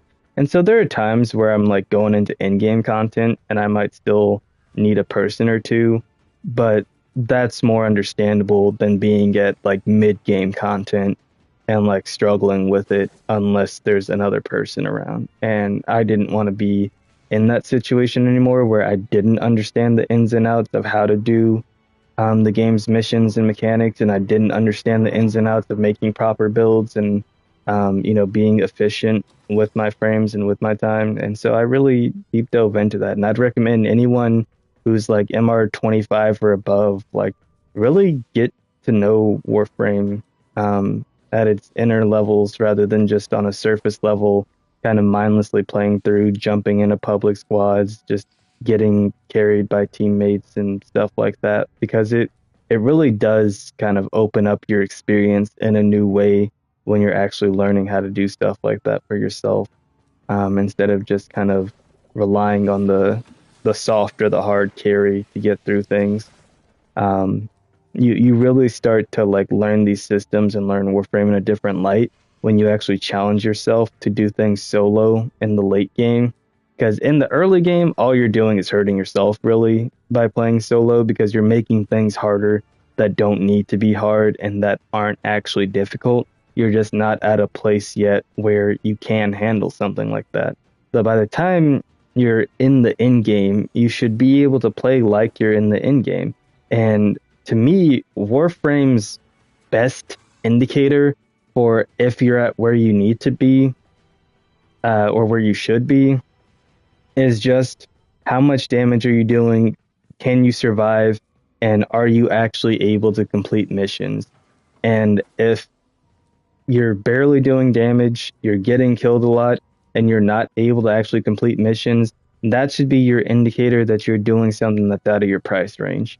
But the thing is, a lot of people never see that or realize that, because all they ever do is play this game like a fish in a pond, just freaking casually swimming around everywhere,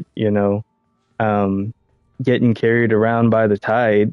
And by the tide, I mean other players. And they never actually learn what's difficult for them, what they're lacking in, what Warframes are best suited to what situations and mission types. They never actually learn the ins and outs of what the frames do, what good weapon builds are, and all that kind of stuff. But I actually, I'm not tooting my own horn here. I'm just saying what helped me out as a player. I took the time to like learn those kinds of things, learn that there are actually different types of ways to build melee weapons, and that different types of primary and secondary weapons actually have different things you should prioritize and look for in them, and that their base stats actually give you a lot of information about them, and that there are ways to min-max Warframe builds. There are ways to make Warframe builds that are just completely cracked and OP that take quite a bit of time to make up. And there are actually a lot of Warframes that you can do pretty quickly and simply a really good build on them, and it doesn't take a serious amount of effort. And I'll show you an example right quick. So you see some of my Warframes that I've formatted like 4, 5, 6 times. And some of these are because I originally started doing one thing, made some mistakes, and then had to redo it. But like my Hildren Prime build is freaking sick. Only had to format her 3 times. My Mag Prime build is one of my favorites that I have all around. and most of it is very easy, basic stuff to have and use, except for growing power. That's a little bit harder to get. But these two are literally just augment mods. Primed Continuity and Primed Flow just come from Barrow and are pretty consistently easy to get. Transient Fortitude, being a corrupted mod, is a little bit harder one to get. And then Augur Reach, Stretch, and Streamline are very basic mods that are like super easy to get. So again, with that, like that's a one form of build that absolutely demolishes Steel Path. And then we got 3 again, we got 4, we got 3, only 2 on Nyx. She's got a really good build, only 3 on Revenant.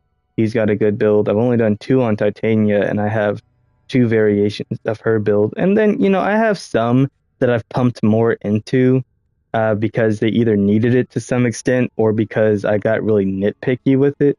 But again, Trinity, she's got a baller one. It's only 1, and it's actually an offensive build, even though she's a support character, and like all kinds of stuff. I actually haven't even formed Ash once, and I've got builds on him. I've got 2 or 3 different builds on him. Didn't even form. Oh wait, no, that is showing I've formed him twice. I don't know what I was looking at. Atlas I've only formed once, and I actually have a build on him, which probably doesn't do the same damage anymore because I have to rebuild his fist. But back before they did the rework on the way these weapons work, my build on him, I could actually do 83 million damage in a punch, and I've only formed him 1 time because all of his damage was coming from the weapon and not actually his build. But I'm gonna have to redo that and see how that goes. But yeah, and so you can do some stuff that's pretty forma heavy. Garuda's another one. Only had to forma 1 time to make her build, and then I had to forma her weapon probably a few times, like if we look at it. Oh, wait, the talons are down here. Okay, so it shows that I've formed her weapons twice, and I've formed her once. So again, like you have different stuff like that you can do with the game, and overall, it makes things significantly easier when you just learn what you're doing and how everything works overall. Because you can go around and click on a million different YouTube videos that say a million different things about how to play Warframe and how it works and this and that. Or you can be the complete opposite that just doesn't learn anything and just goes with the flow and just, like I said, ends up floating through Warframe like a fish in a pond. Or you can just take the middle ground. Be a little proactive. If you don't know how something works, ask the community or go to a video and try to see if it has more information on it. But you don't have to go to a video for every single feature of the game. You can do some experimentation, you can do some critical thinking and learn some things, and you'll probably be a lot more happy that you tried, failed, and learned something than that you just went to a video and had them tell you exactly what to do, how to do it, even if it was a very basic, simple thing. That's not me saying don't. If you need it, fine. There's nothing wrong with that. But all I'm saying is Warframe has made so many massive improvements over this last 13 years that there's a lot more information built into the game now than there was back then. A lot of the time, it's just a matter of finding it or asking the right questions in the right places. But that's all I got for today. That's my rant done on Warframe. I know this won't be a very entertaining stream to watch or a very entertaining VOD to watch, but hopefully it was informative, and anyone who needs this, seeing it tonight or seeing it in the future, actually has a really good time with it. I'm very thankful for even an LR2 that came around and said that I gave a good explanation and a good breakdown of this, because, I'm LR4, but a great thing that I heard earlier today, and that, it's a principle that most of us know, but sometimes we need a reminder on too, is that just because you know a lot about something doesn't mean that you know how to teach it to others. And so whenever I get compliments like from my friend Levi or people coming in the chat saying that I'm able to explain something well, or that they learned something from me, or that, they were open to new perspectives and things like that, it always feels like the right kind of pat on the back for me, because it shows that, I'm able to take in this knowledge and integrate it into a way that I can share it back with other people that contributes to their experience too. And that's what it's all about. So that's all I got for everyone. Beginner friendly Warframe stream. Don't expect to see me back on this game for a little while, because most of the time I only stream Warframe whenever there's a big new event going on in it, and I'm just doing it for that, either because I'm grinding for new primes that have released, or there's new story content, new Warframes, something like that. But I do hope whoever watched enjoyed, and if you did, as usual, make sure to like, subscribe, comment, turn on notifications, share with a friend, do all that good stuff, and leave some questions down in the comment section. If you're a beginner Warframe player and you want to get an LR4 perspective on the game, someone who's got 1,200 hours of experience and just, wants to be able to share that knowledge, even if you don't agree with me, even if you are also a well-seasoned player in the LRs, in the high MRs, you got 1,000, 2,000, 3,000 hours in the game, and you just want to ask and see what another person has to say about it, go ahead, comment that, and I'll respond to you guys and see, what our ideas are, what our thoughts are, what our experiences are. That would be fun. But that's all I got for you. So I'll see you guys next time. And then comes the awkward moment where I